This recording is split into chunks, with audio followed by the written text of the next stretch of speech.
तुमको साहाय्य करि परिबे कि? भल कथा जदि पारिबे करंतु। मु सत्य जीवनर गुड़ रहस्य खोजुची शुणिले एटी कोटी अछि मु किंतु ता पाउनी सेइथिपई बोधे याकु कुआ जाउची गुड़ रहस्य। हाँ, बहुत गुरुत्वपूर्ण, बहुत। किंतु जो माने खोजिबा को चेष्टा मध्य करते नहीं सेमानक पई ताहा गुड़ रहस्य। तबे तो हेले खोजुच आ मते अंततः पाइच मु होची पथ प्रदर्शक। सतरे? हाँ, वास्तव में मु सेही। मु एबे मो परिचयटा दिए। मो ना मिस्टर बाइबल, विश्व सबुठारु बेसी बिक्री होतबा पुस्तक। कोटी कोटी लोक मो निकट को आसी तांकर निगूढ़ प्रश्न समूहर उत्तर पाइछंती मो ठारू। एइटा होची मोर कार्य। अवश्य मोर आहुरी अनेक कार्य मध्य रहिछि। ओ सतरे कोन तुमे मते सत्य जीवनर गुड़ रहस्य जानिबा को साहाय्य करि परिबो? हाँ, निश्चय। किंतु ताहा करने को हेले मोर पृष्ठा मध्य दे आमक एक यात्रा करने को पड़िबो। एटिक आस, मो निकट को आस। आ ईश्वर केमिति तांको प्रतिमूर्ति रे तुमको तैयारी कले सेइठु आरंभ करी आमे भल भाबरे देखि परिबा। ईश्वर मते सृष्टि कले तांको प्रतिमूर्ति रे? ना। हाँ, आउ एक विशेष उद्देश्य रे सृष्टि। ताले मो जीवनटा एमिति शून्य आउ व्यर्थ काईकि? कारण अनेक किछि गोलमाल हे गला। ता ईश्वरंकर भूल नुहे। से अनेक किछि गुरुत्वपूर्ण विषयर निष्पत्ति नबा पई लोकमानक उपरे छाड़ी देले। किंतु तुमे जेतेबेले आविष्कार करिबो ए सबु सजाड़िबा पई तांको पुत्र जीशु कौन कले सेतेबेले तुमे सत्य जीवनर गुढ़ रहस्य बुझिबा पई आरंभ करि पारिबो। जीशु जीशुंकर एथिरे कौन करिबार थिला? जीशु मु किछि बुझि पाउनी। सुन, ईश्वरंक विषय रे ओ कौन सबु भूल हे गला से सबु विषय रे मोर पृष्ठा सबु कौन कुहे ताहा देख। ताले जानिबो जीशु प्रकृत रे किपरि से सबु को सजाड़ी देइथिले। आद्यरे परमेश्वर आकाश मंडल ओ पृथ्वी निर्माण कले। तापरे ईश्वर कहिले,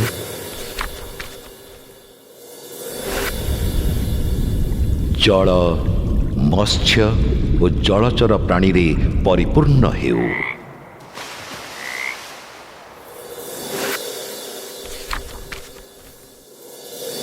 आकाश मंडल सबु प्रकार पक्षी मानक द्वारा परिपूर्ण हेउ। भूमंडल रे सबु प्रकार जीवजंतु सृष्टि हुअन्तु।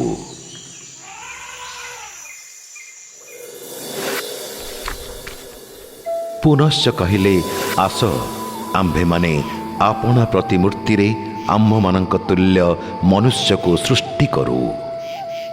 से माने सागरर जलचर जीव मानक उपरे, आकाशर पक्षी मानक उपरे ओ पृथ्वीर प्राणी मानक उपरे कर्तृत्व करन्तु। से माने प्रजावंत ओ बहुवंश होई पृथ्वी को पूर्ण करन्तु।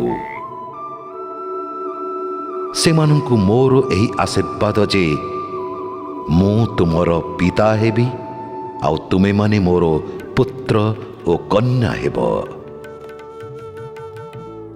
हे पिता माता माने, जदि तुम पिला माने खंडिए रोटी मागंती तुमे कौन ता बदल रे पथर देव? किंबा जदि से माने माछ मागंती ता बदले तुमे कौन साप दब? केबे हेले नुहे। तेणु जदि तुमे निज पिला मानंकु उत्तम द्रव्य देई थाओ तेबे जो माने स्वर्गस्थ पितांकु मागंती से सेमानंकु किति अधिक उत्तम विषय न देबे? ईश्वरंक पुत्र जीशु एहा कहिथिले आउ एहा अत्यंत गुरुत्वपूर्ण। ईश्वर समग्र मनुष्य जाति को स्वर्गरु निरीक्षण करी देखंती किए प्रकृत रे ज्ञानी ओ किए ईश्वरंकर अन्वेषण करे। किंतु ना, समस्ते विपथरे जाइछंती, केही सत्कर्म करे नहीं। ନା, ଜଣେ ବି ନୁହେଁ। ଖ୍ରୀଷ୍ଟ ଯୀଶୁ ଅଦୃଶ୍ୟ ଈଶ୍ୱରଙ୍କର ପ୍ରତିମୂର୍ତ୍ତି।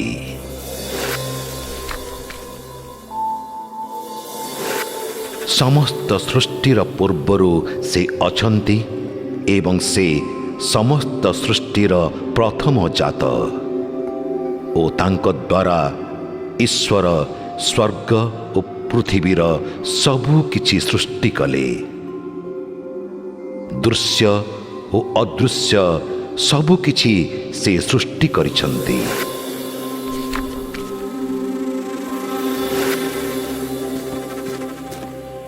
କେବଳ ଜଣେ ହିଁ ଈଶ୍ୱର ଏବଂ ଜଣେ ହିଁ ମଧ୍ୟସ୍ଥ ଯିଏ ଈଶ୍ୱରଙ୍କ ସହିତ ମନୁଷ୍ୟକୁ ମିଳାଇ ପାରନ୍ତି। ସେ ଖ୍ରୀଷ୍ଟ ଯୀଶୁ ଯେ ମାନବ ରୂପୀ ହେଲେ। ସେ ପ୍ରତ୍ୟେକଙ୍କ ମୁକ୍ତି ପାଇଁ ନିଜ ପ୍ରାଣର ମୂଲ୍ୟ ଦେଲେ। ଈଶ୍ୱର ଉପଯୁକ୍ତ ସମୟରେ ସାରା ଜଗତକୁ ତାଙ୍କର ଏହି ବାର୍ତ୍ତା ପ୍ରଦାନ କଲେ। ଓ ତେବେ ଇଏ ତ ବହୁତ କଥା। ପ୍ରକୃତରେ ମୁଁ ଗୋଟିଏ ବିରାଟ ପୁସ୍ତକ, ଅନେକ ପୁସ୍ତକମାନଙ୍କର ସମଷ୍ଟି। ପ୍ରକୃତରେ ତେବେ ଏସବୁର ଅର୍ଥ କ'ଣ ମୋତେ କୁହ ତ? ତାର ଅର୍ଥ ହେଉଛି, ଯଦି ତୁମେ ଈଶ୍ୱରଙ୍କୁ ଜାଣିବାକୁ ଚାହଁ ତାହେଲେ ତୁମକୁ ପ୍ରଥମେ ଯୀଶୁଙ୍କ ପାଖକୁ ଆସିବାକୁ ହେବ। କିନ୍ତୁ ମୁଁ ତା କିପରି କରିପାରିବି? ମୁଁ ତ ତାଙ୍କ ବିଷୟରେ କିଛି ଜାଣେନି। ତେବେ ଦେଖିବା। ମୋ ପୃଷ୍ଠାରେ ଥିବା ଇତିହାସ ହେଉଛି ଜୀବନ୍ତ ଇତିହାସ। ଏହା ପ୍ରକୃତରେ ଘଟିଥିଲା, ତେଣୁ ତୁମେ ସେଇଠୁ ଜାଣିବ। ମୁଁ ବର୍ତ୍ତମାନ ଅନେକ ହଜାର ବର୍ଷ ପଛକୁ ଫେରିଯିବି। ଅବଶ୍ୟ ଈଶ୍ୱରଙ୍କ ନିକଟରେ ଗୋଟିଏ ଦିନ 1000 ବର୍ଷ ପରି। ତେଣୁ ଆସ ଦେଖିବା। ଆରେ ବା, ଓ ଆମେ ଏବେ କୋଉଠି? ଏବେ ଆମେ 2000 ବର୍ଷ ପୂର୍ବେ ଇସ୍ରାଏଲ ଦେଶରେ, ଯେଉଁଠାରେ ଯୀଶୁ ଜନ୍ମ ହୋଇଥିଲେ। ଯିଏ ଉଠୁଛନ୍ତି ସେ କ'ଣ ଯୀଶୁ? ହଁ, ସେଇ ଯୀଶୁ। ସେ କୋଉଠି ଅଛନ୍ତି?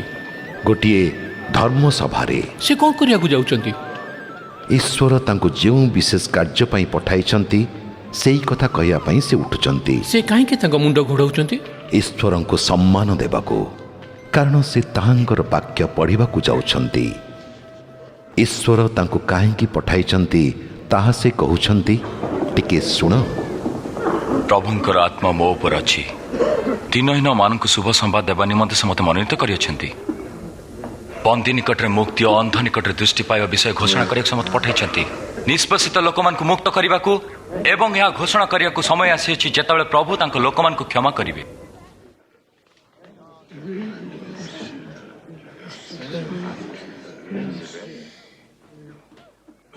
ଶାସ୍ତ୍ରର ବାକ୍ୟ ଆଜି ସତ୍ୟ ପ୍ରମାଣିତ ହେଲା ଯେତେବେଳେ ତମେ ଏହା ଶୁଣିଲ।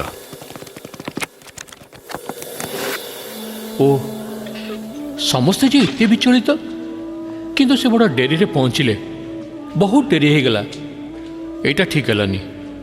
ଝିଅଟି କମ୍ ବୟସର ଆଉ ଦେଖିବାକୁ ବେଶ ସୁନ୍ଦର। ଏହା ଈଶ୍ୱରଙ୍କ ଯୋଜନାର ଅଂଶ ବିଶେଷ। ତମମାନେ କାନ୍ଦ ନାହିଁ, ସେ ମରି ନାହିଁ କିନ୍ତୁ ଶୋଇପଡ଼ିଛି।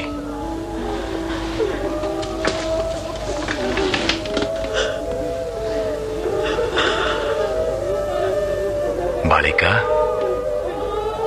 ଉଠ।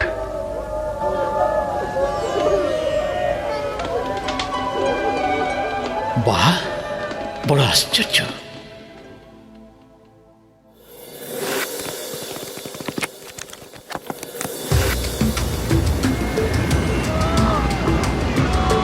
ତାଙ୍କ ଶିଷ୍ୟମାନେ ଡରିଗଲେଣି, ଆଉ ମୁଁ ବି।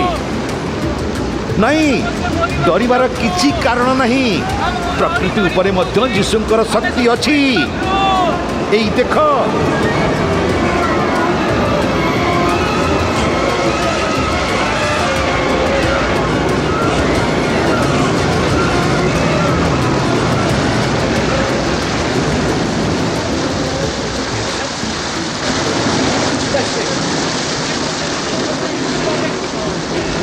ଆମେ ଏବେ ରକ୍ଷା ପାଇବା।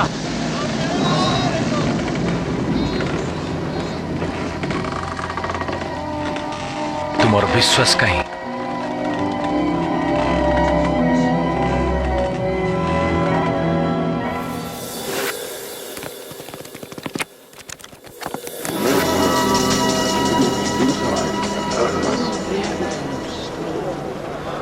ମୁଁ ତୁମ ପାଇଁ କ'ଣ କରିବି ବୋଲି ତୁମେ ଚାହଁ?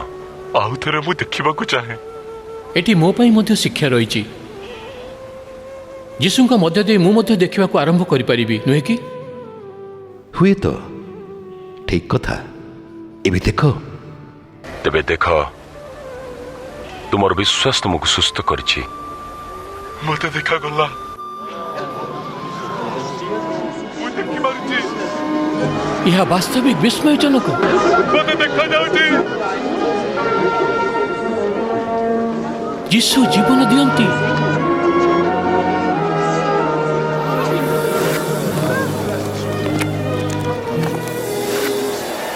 ଏଠି କ'ଣ ସବୁ ହଉଛି? ଆରେ ଇଏ ତ ଯୀଶୁ। ତାଙ୍କ ପ୍ରତି ଇଏ କ'ଣ ହଉଛି? ସେମାନେ କ'ଣ କରୁଛନ୍ତି? ଇଏ ତ ବଡ଼ ଅନ୍ୟାୟ କଥା। ସେ ତ କେବଳ ସତ୍କର୍ମ କଲେ, କିନ୍ତୁ ସେ ତ କିଛି ଭୁଲ କରିନାହାନ୍ତି। ସେ ତ କିଛି ଭୁଲ କରିନାହାନ୍ତି। ମୁଁ ଜାଣେ, ଭଲ ଭାବରେ ଜାଣେ, ଯୀଶୁ କ୍ରୁଶ ଉପରେ ମୃତ୍ୟୁ ଭୋଗ କରୁଛନ୍ତି ଯେପରି ମନୁଷ୍ୟମାନେ ଜୀବିତ ରହିପାରିବେ। କିନ୍ତୁ କାହିଁକି ସେ ମୃତ୍ୟୁ ଭୋଗ କଲେ? କାରଣ ମନୁଷ୍ୟର ପାପ ପାଇଁ ସେଇଥିପାଇଁ, କେବଳ ସେଇଥିପାଇଁ ତାଙ୍କୁ କ୍ରୁଶ ଉପରେ ମୃତ୍ୟୁ ଭୋଗ କରିବାକୁ ହେଉଛି। ପ୍ରତ୍ୟେକ ମନ୍ଦ କାର୍ଯ୍ୟ କରନ୍ତି ଏବଂ ତାହା ପ୍ରତ୍ୟେକଙ୍କ ଅନ୍ତରକୁ ଶୂନ୍ୟ କରିଦିଏ ଏବଂ ପରିଶେଷରେ ଜୀବନ ନାଶ କରେ, ଅର୍ଥାତ୍ ତୁମର ପ୍ରାଣକୁ ବିନଷ୍ଟ କରେ। ତୁମେ ନିଜ ଚେଷ୍ଟାରେ ସେଥିରୁ ମୁକୁଳି ପାରିବନି। ତେଣୁ ଈଶ୍ୱର ସମସ୍ତଙ୍କ ପାପ ତାଙ୍କ ପୁତ୍ର ଯୀଶୁଙ୍କ ଉପରେ ବର୍ତ୍ତାଇଛନ୍ତି, କାରଣ ସେ ନିଷ୍ପାପ ଓ ନିରୀହ। ହଁ, ବିଶ୍ୱାସ ହେଉନାହିଁ ନା? କିନ୍ତୁ ଏହା ହିଁ ଈଶ୍ୱରଙ୍କ ଉପହାର। ଏଇଭଳି ତାହାଙ୍କ ପୁତ୍ରଙ୍କ ମୃତ୍ୟୁ ମାଧ୍ୟମରେ ମୁଁ ତ କିଛି ବୁଝିପାରୁନି। ପିତାମାନଙ୍କୁ କ୍ଷମା କର, ଏମାନେ କ'ଣ କରୁଛନ୍ତି ତାହା ଜାଣନ୍ତି ନାହିଁ। ମୁଁ ସହିପାରୁନି ଏତେ ନିଷ୍ଠୁରତା। ମୁଁ ଜାଣେ ଏହା ସହିବା କଷ୍ଟକର, କିନ୍ତୁ ଏଇଟା ଶେଷ ନୁହେଁ। କିନ୍ତୁ କିପରି ଶେଷ ନୁହେଁ? ସେ ତ ମରିଗଲେଣି। 3 ଦିନ ପରେ ପୂର୍ବରୁ ଉକ୍ତ ଭାବବାଣୀ ଅନୁସାରେ ଈଶ୍ୱର ଯୀଶୁଙ୍କୁ ମୃତ୍ୟୁରୁ ଉଠାଇଲେ। ହଁ, ସତରେ ତ ସେଇ। ଆରେ ବା,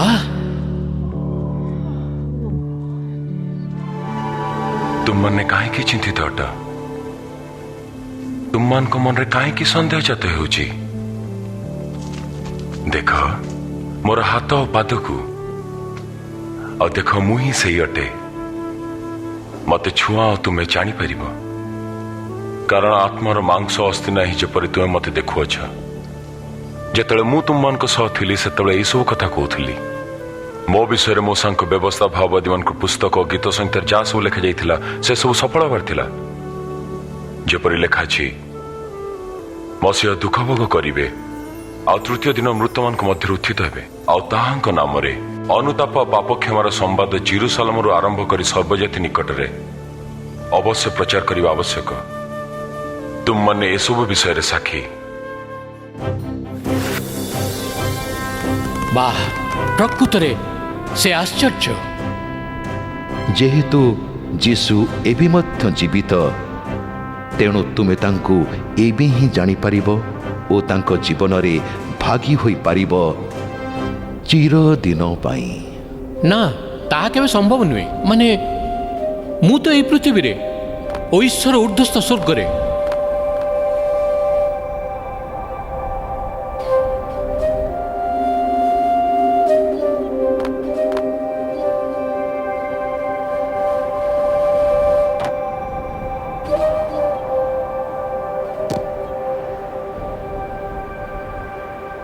କିନ୍ତୁ ପାଉଲ ଯିଏକି ଯୀଶୁଙ୍କର ପ୍ରଥମ ଅନୁଗାମୀମାନଙ୍କ ମଧ୍ୟରୁ ଜଣେ ଏ ବିଷୟରେ ସେ କ'ଣ କୁହନ୍ତି ଶୁଣ। ମୁଁ ପାଉଲ, ମୁଁ ଖ୍ରୀଷ୍ଟ ବିଶ୍ୱାସୀମାନଙ୍କୁ ଘୃଣା କରୁଥିଲି। ମୁଁ ସେମାନଙ୍କୁ ଆକ୍ରମଣ କରୁଥିଲି, ଏପରିକି ମାରି ପକାଉଥିଲି। ମୁଁ ଥିଲି ଦାମ୍ଭିକ ଆଉ ଅତିଶୟ ମନ୍ଦ, ସେଥିପାଇଁ ଗର୍ବ ମଧ୍ୟ କରୁଥିଲି। ଦିନେ ଯୀଶୁ ମୋତେ ଦର୍ଶନ ଦେଲେ, ମୋତେ ବଦଳେଇ ଦେଲେ, ମୋର ସମସ୍ତ ପାପ ଓ ମନ୍ଦତାକୁ କ୍ଷମା ଦେଲେ। ଆଉ ସେ ତାଙ୍କ ବିଷୟରେ ଅନ୍ୟମାନଙ୍କୁ କହିବାକୁ ଆଦେଶ ଦେଲେ, ଯେପରି ସେମାନେ ବିଶ୍ୱାସ କରିବେ ଆଉ ପାପ କ୍ଷମା ପାଇବେ। ଭାବ ନାହିଁ ଯେ କ୍ଷମା ପାଇବା ପାଇଁ ତମେ ଯୋଗ୍ୟ ନୁହଁ ମନୁଷ୍ୟ। ଆମେ ଯଦି ଯୋଗ୍ୟ ହେଇଥାନ୍ତୁ ତେବେ ଈଶ୍ୱରଙ୍କର କ୍ଷମା ଆମର ଆବଶ୍ୟକ ହେଇନଥାନ୍ତା। ମୋତେ ମଧ୍ୟ କ'ଣ ଈଶ୍ୱର କ୍ଷମା ଦେବେ? ହଁ, କିନ୍ତୁ ତମକୁ ଯୀଶୁଙ୍କୁ ବିଶ୍ୱାସ କରିବାକୁ ପଡ଼ିବ। ଯୀଶୁ କ'ଣ କହନ୍ତି ଶୁଣ। ବାଇବଲ ମହାଶୟ, ଆପଣ ଦୟାକରି କୁହନ୍ତୁ। ମୁଁ ହେଉଛି ପଥ, ସତ୍ୟ ଓ ଜୀବନ। ମୋ ଦେଇ ନଗଲେ କେହି ପିତାଙ୍କ ନିକଟକୁ ଯାଇପାରେ ନାହିଁ। ମୋତେ ଏଇଟା ଭଲ ଲାଗେ। କିନ୍ତୁ ମୁଁ ତଥାପି ବୁଝିପାରୁନି ଈଶ୍ୱର କାହିଁକି ଯୀଶୁଙ୍କୁ ମୃତ୍ୟୁଭୋଗ କରିବାକୁ ଛାଡ଼ିଦେଲେ। କିନ୍ତୁ ଏହି ପ୍ରକାର ହିଁ ଯୀଶୁ ଆମ ପାପର ପାଉଣା ଚୁକ୍ତି କରିଥିଲେ। ବାଇବଲ ମହାଶୟ, ହଁ ହଁ, ଯୀଶୁ ଆମ ପାପ ପାଇଁ ଜୀବନ ଉତ୍ସର୍ଗ ପୂର୍ବକ ନିଜ ରକ୍ତ ଢାଳିଛନ୍ତି।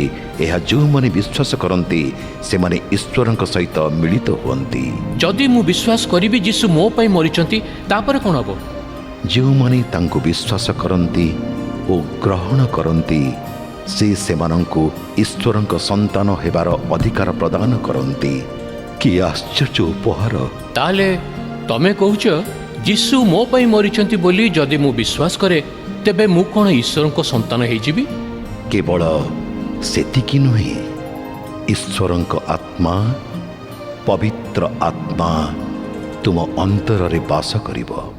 ଏ ତ ଚମତ୍କାର। ଆଚ୍ଛା, ମୃତ୍ୟୁ ପରେ ମୋର ଦଶା କ'ଣ ହେବ? ଦେଖ, ତୁମକୁ ଈଶ୍ୱରଙ୍କ ବିଚାରର ସମ୍ମୁଖୀନ ହେବାକୁ ହେବ। ସେଇଠି ସମସ୍ତେ ଧରା ପଡ଼ିଯିବେ। କିନ୍ତୁ ପାପରୁ ପରିଷ୍କୃତ ବ୍ୟକ୍ତି ନୁହେଁ। ଯୀଶୁଙ୍କର ପ୍ରାୟଶ୍ଚିତ ପାଇଁ ଓ ତାଙ୍କଠାରେ ତୁମର ବିଶ୍ୱାସ ପାଇଁ ତାହାଙ୍କର ଧନ୍ୟବାଦ ହେଉ। ଏହା ଏକ ନିଗୁଢ଼ ସତ୍ୟ ନୁହେଁ କି? ତାହେଲେ ମୁଁ କ'ଣ ସବୁବେଳେ ଯୀଶୁଙ୍କ ସହିତ ରହିପାରିବି? ହଁ, ନିଶ୍ଚୟ।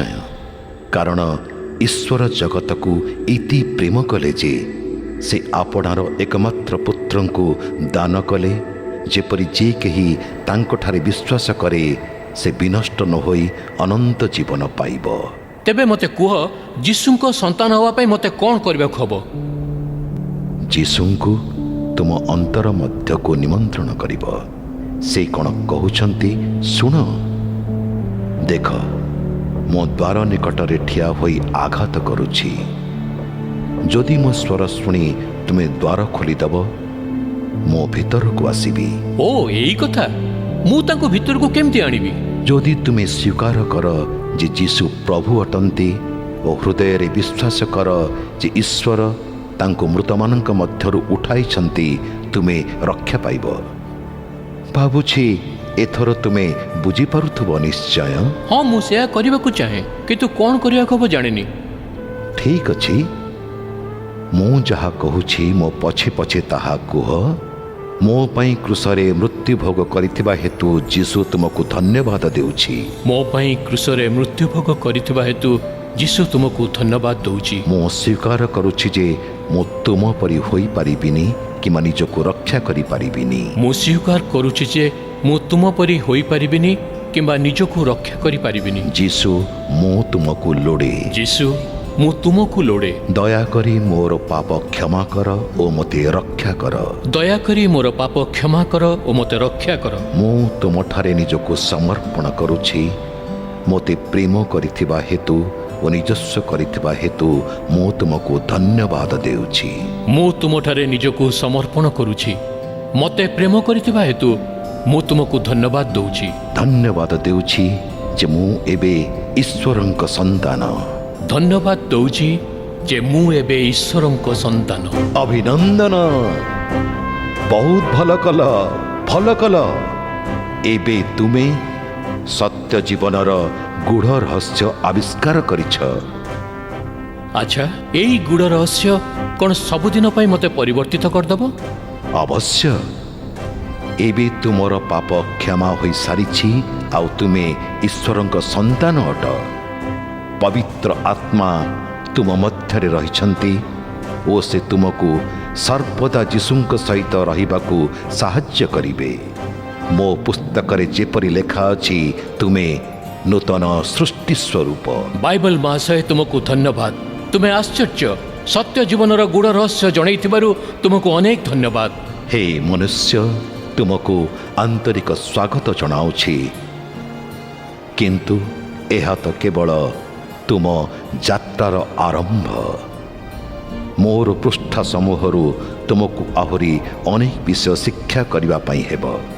ଅବଶ୍ୟ ଏବଂ ପବିତ୍ର ଆତ୍ମାଙ୍କ ଠାରୁ ମଧ୍ୟ ଶିକ୍ଷା କରିବାକୁ ହେବ। ଯୀଶୁଙ୍କର ଅନୁଗାମୀମାନଙ୍କୁ ଖୋଜ, ସେମାନଙ୍କ ସହଭାଗିତା ତୁମକୁ ଅନେକ ସାହାଯ୍ୟ କରିବ। ନିରନ୍ତର ପ୍ରାର୍ଥନା କରିବାକୁ ପାଉଲ ଯେପରି କହିଛନ୍ତି, ସେହିପରି କର। ସେ ଲେଖିଥିବା ତାଙ୍କର ଅନେକ ଗୁଡ଼ିଏ ଲେଖା ମୋ ପୃଷ୍ଠ ମଧ୍ୟରେ ଅଛି। ଯୀଶୁଙ୍କ ସମ୍ବନ୍ଧରେ ତାଙ୍କ ଲେଖାଗୁଡ଼ିକ ଅତ୍ୟନ୍ତ ଉତ୍କୃଷ୍ଟ। ସେଇଗୁଡ଼ିକ ପାଠ କର। ଏବେ ପାଇଁ ବିଦାୟ, ପରେ ଦେଖା ହେବ ନିଶ୍ଚୟ।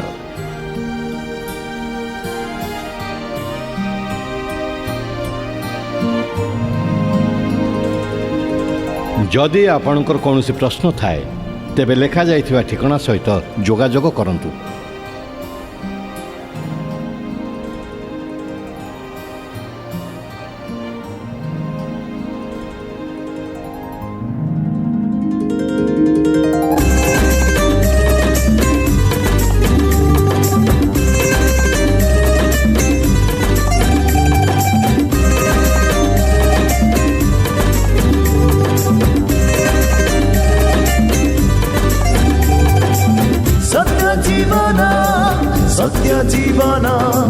सत्य जीवन गूढ रहस्य सत्य जीवन गूढ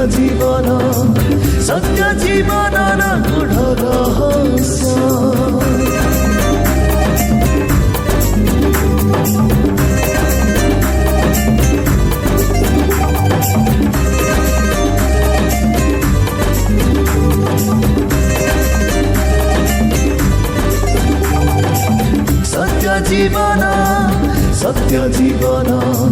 सत्य जीवन गूढ रहस्य।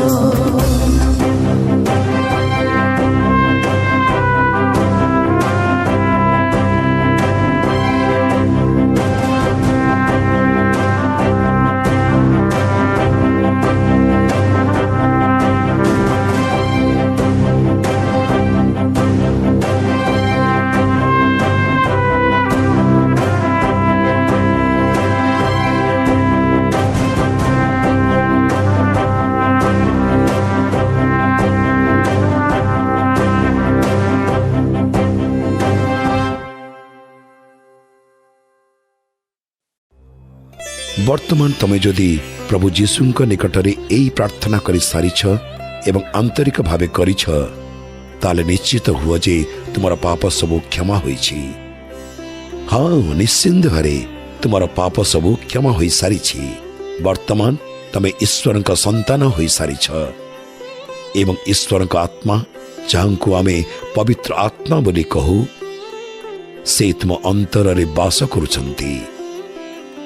ତୁମର ଦୈନନ୍ଦିନ ଜୀବନରେ ସେ ତୁମକୁ ସାହାଯ୍ୟ କରିବେ, ତୁମକୁ ଉତ୍ସାହିତ କରିବେ, ତୁମକୁ ଚାଳନା ଦେବେ ଏବଂ ପ୍ରଭୁ ଯୀଶୁଙ୍କ ନିମନ୍ତେ ଜୀବନଯାପନ କରିବା ପାଇଁ ତୁମକୁ ଶକ୍ତିଯୁକ୍ତ କରିବେ।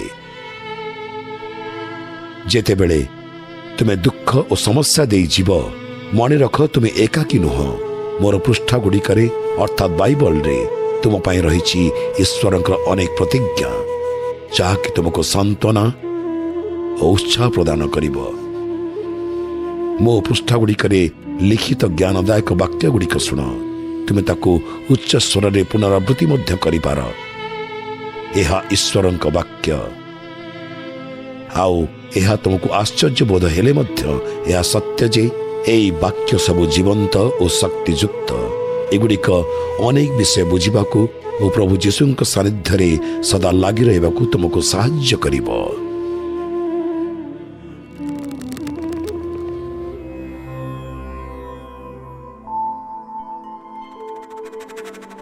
ସେ ଆମର ଦୁର୍ବଳତା ସକଳ ଧାରଣ କଲେ ଓ ଆମ ଦୁଃଖ ଭାର ବହନ କଲେ। ସେ ଆମରି ଅଧର୍ମ ପାଇଁ କ୍ଷତବିକ୍ଷତ ହେଲେ, ଆମରି ଅପରାଧ ପାଇଁ ଚୂର୍ଣ୍ଣ ହେଲେ। ଯେଉଁ ଶାସ୍ତି ଆମ ପାଇଁ ଶାନ୍ତି ଆଣିଲା ତାହା ତାଙ୍କ ଉପରେ ପଡ଼ିଲା। ସେ ପ୍ରହାରିତ ହେବାରୁ ଆମେ ସୁସ୍ଥ ହେଲୁ।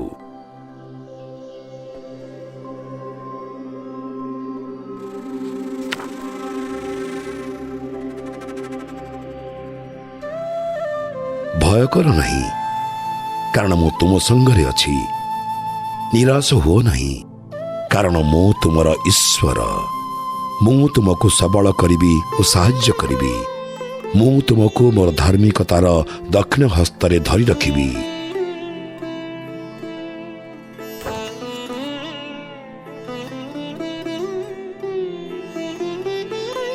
ତୁମ ମନରେ କ୍ରୋଧ ଜାତ ହେଲେ ମନ ମଧ୍ୟରେ କ୍ରୋଧ ଭାବ ପୋଷଣ କରି ପାପ କର ନାହିଁ। ସୂର୍ଯ୍ୟ ଅସ୍ତ ହେବା ପୂର୍ବରୁ ମନରୁ କ୍ରୋଧ ଦୂର କର।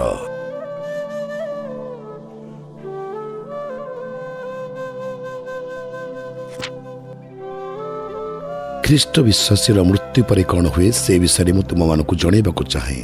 ତାହେଲେ ଭରସାହୀନ ଲୋକଙ୍କ ପରି ତୁମେମାନେ ଶୋକାତୁର ହେବ ନାହିଁ।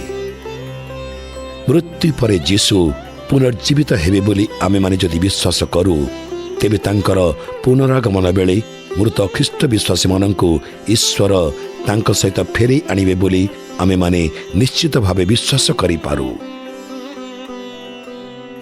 ଏହା ଆମେ ଜାଣୁ, କାରଣ ଯୀଶୁ କହିଲେ ଯେ ମୃତମାନଙ୍କୁ ପୁନରୁତ୍ଥିତ କରି ପୁନର୍ବାର ଜୀବନ ଦିଅନ୍ତି, ମୁଁ ସେହି ପୁନରୁତ୍ଥାନ ଓ ଜୀବନର କର୍ତ୍ତା। ଯେ କେହି ମୋ ଠାରେ ବିଶ୍ୱାସ କରେ ସେ ଅନ୍ୟ ସମସ୍ତଙ୍କ ପରି ମଲେ ମଧ୍ୟ ପୁଣି ବଞ୍ଚିବ। ମୋ ଠାରେ ତାହାର ବିଶ୍ୱାସ ହେତୁ ସେ ଅନନ୍ତ ଜୀବନ ଲାଭ କରିବ ଏବଂ କଦାପି ବିନଷ୍ଟ ହେବ ନାହିଁ।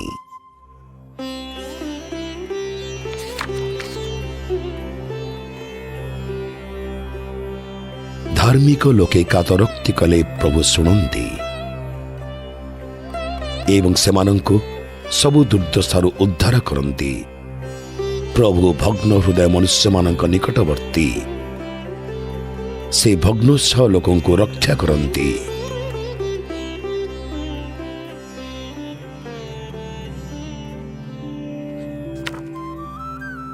ଯାହାର ମନ ତୁମ୍ଭଠାରେ ଅଟଳ ରହିଛି ତାକୁ ତୁମ୍ଭେ ସମ୍ପୂର୍ଣ୍ଣ ଶାନ୍ତିରେ ରଖିବ, କାରଣ ସେ ତୁମ୍ଭଠାରେ ଭରସା ରଖିଛି।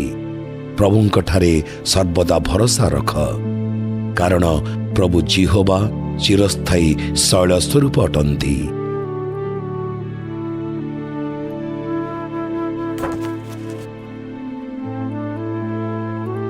ଆମେ ଯଦି ନିଜର ପାପ ସ୍ୱୀକାର କରୁ, ତେବେ ଆମର ପାପ କ୍ଷମା କରିବାକୁ ଓ ସମସ୍ତ ଅଧର୍ମରୁ ପରିଷ୍କାର କରିବାକୁ ସେ ବିଶ୍ୱାସ ଭାଜନ ଓ ନ୍ୟାୟବାନ ଅଟନ୍ତି।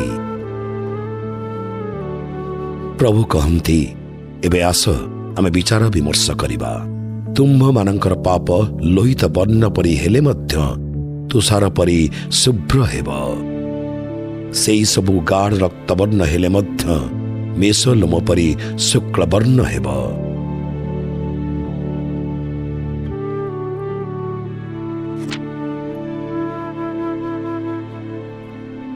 ପ୍ରଭୁଙ୍କ ସାକ୍ଷାତରେ ସୁସ୍ଥିର ହୁଅ।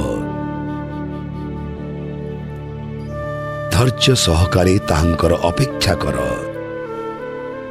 ଯେଉଁମାନେ କୁସଂକଳ୍ପ ସାଧନ କରନ୍ତି ଓ ନିଜ ପନ୍ଥା ଅବଲମ୍ବନ କରି କୃତକାର୍ଯ୍ୟ ହୁଅନ୍ତି, ସେମାନଙ୍କ ସକାଶେ ବିବ୍ରତ ହୁଅ ନାହିଁ।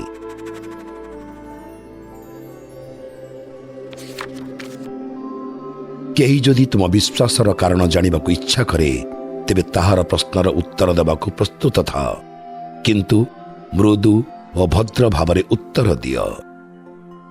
ଯାହା ଯଥାର୍ଥ ତାହା ହିଁ କର।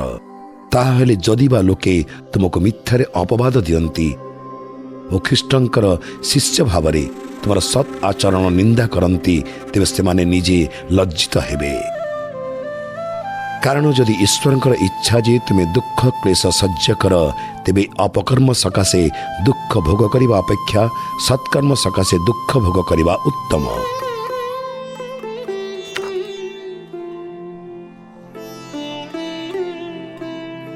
ଈଶ୍ୱର ଯଦି ଆମ ସପକ୍ଷରେ ଅଛନ୍ତି, ଆମର ବିପକ୍ଷ କିଏ ହୋଇପାରେ?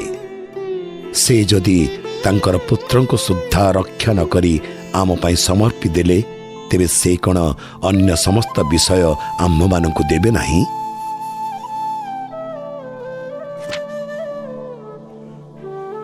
ଯୀଶୁ କହିଲେ, ହେ ଶ୍ରାନ୍ତ କ୍ଳାନ୍ତ ଓ ଭାରଗ୍ରସ୍ତ ଲୋକ ସମସ୍ତେ ମୋ ନିକଟକୁ ଆସ, ମୁଁ ତୁମ୍ଭମାନଙ୍କୁ ବିଶ୍ରାମ ଦେବି।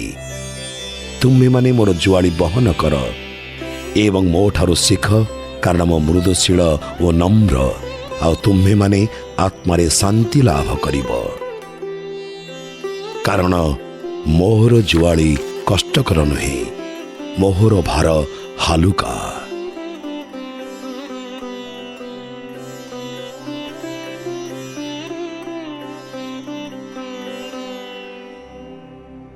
ଯୀଶୁ କହନ୍ତି, ମୁଁ ତୁମମାନଙ୍କୁ ଯେଉଁ ସବୁ ଆଜ୍ଞା ଦେଇଛି ସେହି ସବୁ ପାଳନ କରିବାକୁ ନୂତନ ଶିଷ୍ୟମାନଙ୍କୁ ଶିକ୍ଷା ଦିଅ। ଆଉ ଏହା ନିଶ୍ଚିତ ଭାବେ ଜାଣିଥାଅ ଯେ ମୁଁ ଜଗତର ଶେଷ ପର୍ଯ୍ୟନ୍ତ ତୁମ୍ଭମାନଙ୍କ ସହିତ ଅଛି।